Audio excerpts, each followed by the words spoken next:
Big salute, big salute, big salute, big salute. Big salute to all my loved ones, them donors, them sponsors, support goons, support squad. Big salute to Big Bruh, JT the bigger figure, aka Fig Panamera, BKA Locks is home. Ba ba ba, Glocks is home. Aye, big salute, Big Bruh. Yeah, early morning read, get ready to bust me a couple little moves right quick. But you know, I had to come get my reading in. Then we on this next chapter. 40 days and 40 nights. Ooh. I know y'all that last one. Well, I ain't get a chance to look at my comments yet. I see the comments jumping. I'm going to tune in, tap in. Big salute to all, because I know I got some negativity, but big salute to all my positivity. Negative ones, hey, you know, I'm just reading. I'm learning just like you. Hey, hey, hey. So big salute. So 40 days and 40 nights. Let's get to it. You have heard of the concept of 40 days and 40 nights, especially in the Bible, but also in some folklore. This concept is important in initiation rituals. The 40 days and 40 nights are not metaphorical, as some people claim, who try to give it some esoteric, esoteric, esoteric meaning. This is a literal time period of initiation called the temptation. Every person who is being considered for a certain level of initiation here on earth will live through a time period lasting for 40 days, during which he or she will be tested or tempted, as it says in the Bible. It is an essential part of initiation, and no would-be initiate can continue to the next level if he or she does not pass the test. This test was famously passed by Jesus during the time when he spent 40 days and 40 nights in the wilderness or in the mountain. The wilderness can indeed be a literal physical wilderness wherein the initiate to be spend time alone, and is tested and tempted only in his or her mind using spiritual visions, as was the case with Jesus. Or it can be a temporary condition of living that he or she endures for the set period of time until a decision is made as to whether he or she has passed the test or not. And there are varying degrees and levels of knowledge. There are also varying levels of initiation. Those highly gifted people who are commonly called the chosen ones, such as the seven messiahs, do undergo a spiritual mental test involving visions while they are alone in a secluded place. Their minds are so much more developed over and above the minds of regular initiates that they are tested much more severely on the highest level. Oh man, I wonder if that was my time in the village. I did a little bit more than 40 days and 40 nights, but boy was I tested. And yeah, I was having visions, seeing things. I don't know, man. I don't know. I'm ain't gonna get into that. They are indeed well prepared for the most intense type of test, and it has never happened in all of history that any of them has failed to pass the test. This level of testing that the seven messiahs underwent is very close to the level of initiatory experience that the ancients went through prior to 6,000 years ago. There go that lucky seven again. Although the depth and breadth of knowledge is not the same, the ancients had a total of 49,000 degrees of knowledge, whereas the highest initiation of this age is limited to only 360 degrees. Does that sound familiar? Nevertheless, the intensity of the experience is very similar to what the ancients went through. Also, in ancient times, as it is today among the seven messiahs, no one in all history has ever failed the 40-day test.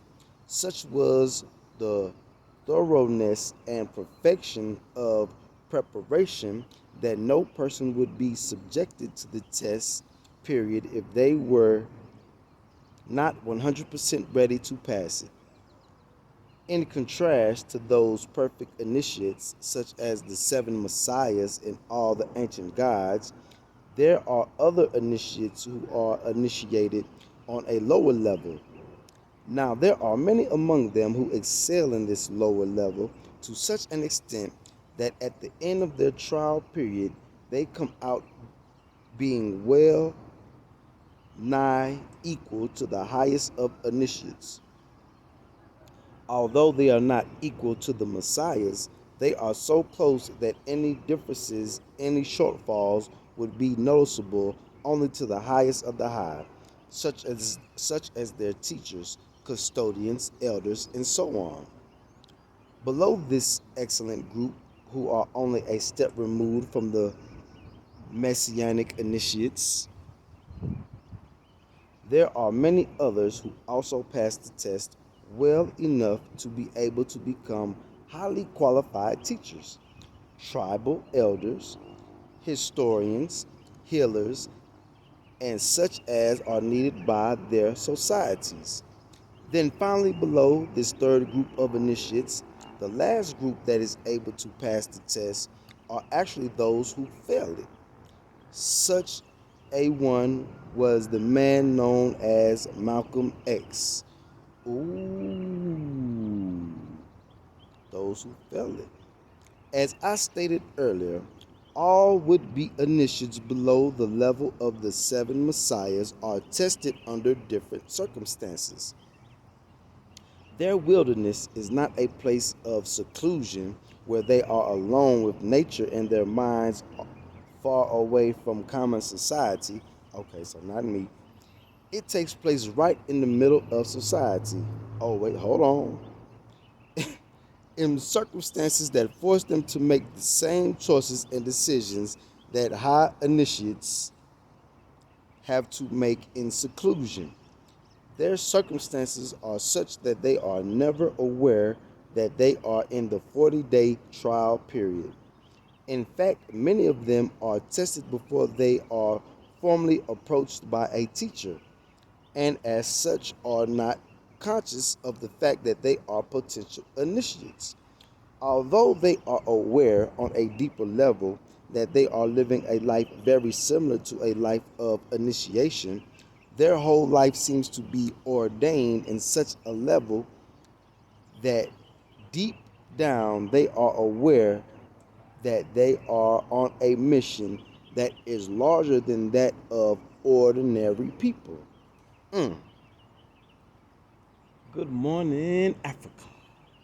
Hey, yeah. This is another reason why them haters mad. The life of Malcolm X is indeed a perfect example of a man on such a mission. As I said, there are many who have succumbed to the temptation of the devil and have failed the test. Indeed, the devils are used as the tempters of the initiates in this age. This is not a metaphorical statement. It is literal, meaning that the devils, the non-blacks, are used by the powers that be to tempt the initiates and try everything in their power to sidetrack them, if not to completely turn them around. Woo. After Malcolm,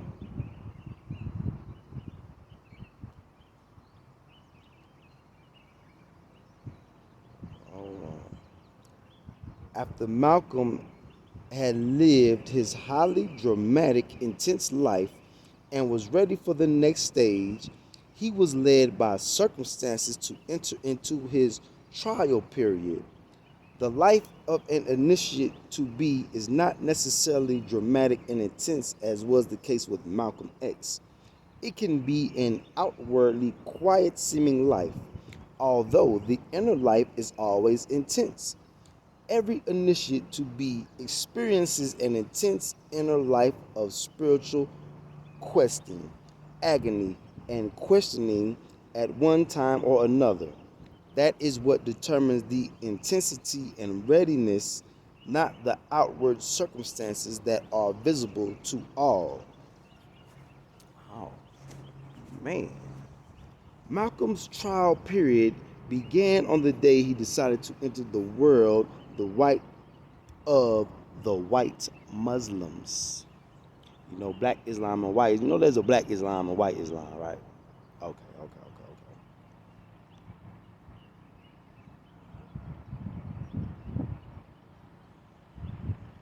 This happened on his pilgrimage to Mecca, known as the Hajj. It started on Sunday, April 12, 1964, the day he announced at a rally that he was leaving for a trip abroad, and ended 40 days later on May 21st, the day he arrived back from his trip. The white Muslims were the devils who became his tempters and subsequently his conquerors. Yep, because he came back talking about, oh man. Yep. Y'all watch the movie. Go watch the movie. It was these very same devils who suggested to him that he should go on the pilgrimage. They rationalized that his views of white people as devils were myopic, MYOPIC, in the sense that he had never been exposed to true Muslims, not even knowing that he come from those in Arabia, especially in Mecca. By going to Mecca, they said he would surely change his views. That thought, PERCOLATED, percolated in his mind for some time until the events of his suspension from the Nation of Islam. At that point, instead of taking his suspension in stride for what it was, a test of his loyalty, his ego got the better of him. Got to kill that ego. It was then that he decided to go on the pilgrimage to see for himself whether white people were devils or whether the whole thing was a lie fabricated by Elijah and the Honorable Elijah and Master Farah Muhammad. Now, the temptation during the 40-day trial takes on different forms for different people, depending on their circumstances. But there is one facet of it that is common to all trainees, and that is when the devil shows the trainee all the kingdoms and riches of the world and offers them to him. This is always the final temptation, and if the trainee succumbs to it, he fails the test. This happened to Malcolm when he met the man he calls Omar Azam. Omar Azam, look that name up. Omar Azam, who showed him the riches of the kingdom of Arabia that totally awed Malcolm. His awe was great, and he said in his own words, he felt like he had never felt before in his life. He was in the presence of a relative of the ruler of Arabia and was totally awed by him. He said, I had never been so honored in my life, not even the time he had met Elijah for the first time. Was that a greater honor? When he was promoted to be minister of a temple, nor even being graced by the very president of the Messiah, Farah Muhammad, when he was in prison. Damn. See how that money had Malcolm X's head fucked up? Damn. None of that was a greater honor than being in the presence of the royal devil, the ruler of one of the world's evil kingdoms. Mm. He reached a point of no return there and then, and the devil had completed his conquest. Malcolm X thus failed miserably to proceed to the next level of his initiation that would have catapulted the struggle of our people in America and all over the world to a new height. He set the movement back a few decades and increased the suffering of our people and inestimable inestimable amount.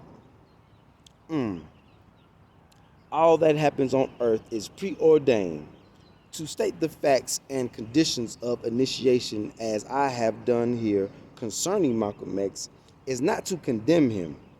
He acted out his preordained role that he himself preordained before he was born. The object of the test of initiation is not to test God, which of course the devil tries to do, meaning God, the first self, but rather to test the personality of God that has incarnated as Malcolm. By this test and by failing it, he delivered unto himself and unto the black nation the experience desired by all who take part in it. The only detriment matter of choice in the reality of preordained comes with the concept of time, wherein an individual's choices can either prolong or shorten our suffering. This is the only avenue where we as new personalities have a choice. We can act in such a way as to end our suffering today or end it till the end of the age. Only the beginning and end of the cycle is set in stone. As to when an individual or people decide to end their own suffering and that of others is our own personal choice. We can do it today. And then we see the rest of this age wind down to a close from a position of liberation. Or we can prolong our suffering right to the last minute.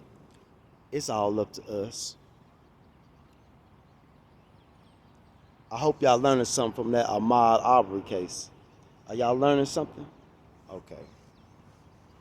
Black people have absolute free will, which takes effect prior to time, and time, our incarnation, is used to experience the life ordained by that free will. So we write our lives before we live them. Our existence is not an experiment, neither.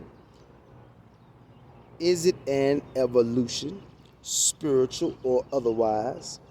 We live to experience that which we already know. And since all knowledge is the glory of God, we live simply for the glory of God. Hence, our choices as black people can neither be judged nor condemned. Every black person will ultimately have his 40 days and 40 nights. Each will endure the trial, knowingly or unknowingly, to pass it or to fail. If he or she fails, then he or she will repeat it in Yahweh's heavens and pass it there. Then and only then does he or she become an initiate, a master of knowledge, and will see heaven's glories open up and the angels of God sang his or her praises. Woo! 40 days and 40 nights. Boy, that was a good chapter. Oh, man. Look at the next one. Ooh, look at the next one. Ooh, like, share, subscribe, like, share, subscribe, like, share, subscribe. Trapflix.com, trapflix.com. trapflix.com. Y'all go register now, man. It's free. Features, more features. I know y'all probably looking like, oh man, it just looking like when Facebook. Yeah, we got Facebook, Instagram, YouTube, Netflix, all in one. Um, yeah, man. More features coming. Decorations, all that, all the works to make it look like So stay tuned, man. But go make sure y'all go register. Get verified. Is you verified and clear? Are you clear and verified? Go register, man. Go register. So when you hear, when things start popping off and then y'all start seeing these beautiful African ladies on there, oh my goodness. Big salute to the African women all over Africa. I know one of these fine, pretty women gonna be my wife. I don't know which one. Then again, maybe God may bless me with more than one. I don't know. I don't know. Ooh, shit, boy. But big salute, big salute, big salute, man. Love y'all, man. Y'all stay tuned. But that next chapter, the Messiah and the anti-Messiah. Oh, man. Page 476. 477. There go themselves again. Big salute, y'all. Love y'all, man.